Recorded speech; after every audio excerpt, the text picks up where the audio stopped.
বাংলাদেশি বংশোদ্ভূত স্পেনের নাগরিক ছোট পর্দার আলোচিত অভিনেত্রী ও মডেল মারিয়া মিম বিচ্ছেদের ৬ বছর পর আবারও বিয়ের পিঁড়িতে বসতে যাচ্ছেন। সাবেক স্বামী সিদ্দিককে ঘিরে যত আলোচনা সব পেছনে ফেলে এবার সামনে এগোচ্ছেন তিনি।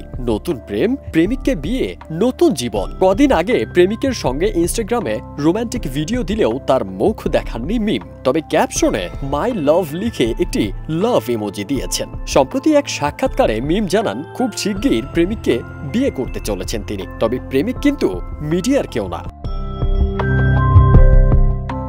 সাবেক স্বামী সিদ্দিক প্রসঙ্গে মিম বলেন, সিদ্দিক তো আমার প্রাক্তন, ডিভোর্স হলে তার সঙ্গে দেখা করাটাও পাপ। প্লিজ সিদ্দিককে আমার জামাই বানায় দিয়েন না। ২০১২ সালে অভিনেতা সিদ্দিকের সঙ্গে বিয়ে হয় মারিয়া মিমের। পরের বছর তাদের ঘরে আসে পুত্র সন্তান আরশ হোসেন। তবে ২০১৮ সালে বিনোদন অঙ্গনে কাজের ইচ্ছা থেকে দাম্পত্যে শুরু হয় মতবিরোধ, যা শেষ পর্যন্ত ২০১৯ সালে বিচ্ছেদে গড়ায়।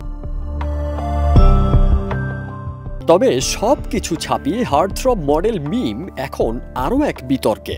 সম্প্রতি সেলিব্রিটি ক্রিকেটে অশ্লীলতা ছড়ানোর অভিযোগে ৬ মডেল অভিনেত্রী ও ৩ নির্মাতার বিরুদ্ধে লিগ্যাল নোটিশ পাঠানো হয়েছে। মারিয়া মিম তাদের একজন।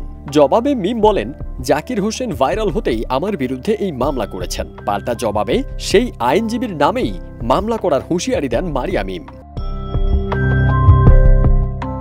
নতুন প্রেম, বিয়ের ঘোষণা, সাবেককে পাপ ঘোষণা, ইনস্টাগ্রামে ভিডিও আর মামলা, সব মিলে পুরো রোমান্টিক থ্রিলার চলছে যেন মিমকে ঘিরে। ফারদিন সানি, দেশ রূপান্তর।